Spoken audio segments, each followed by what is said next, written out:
My grandmother left me her engagement ring when she died, and 3 weeks ago I found it in my cousin's jewelry box while I was helping her pack for a move.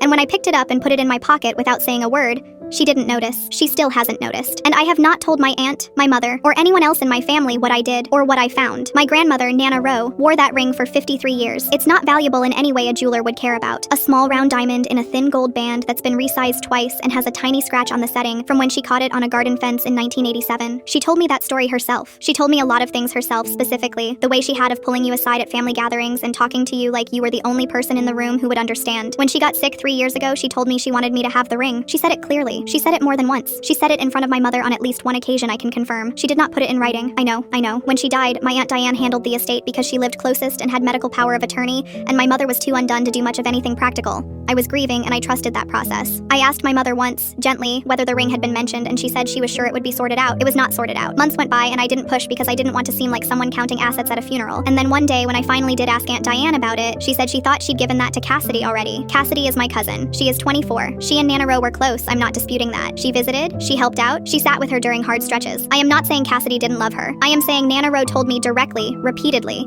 that the ring was for me. I am saying Cassidy has never once mentioned the ring to me. Never said Nana Rowe gave it to her. Never referenced it at all in the 2 years since the estate was handled. When I asked Aunt Diane when she had given it to Cassidy, she said she couldn't exactly remember. She thought it was during the initial sorting of the jewelry. I sat with that for a year.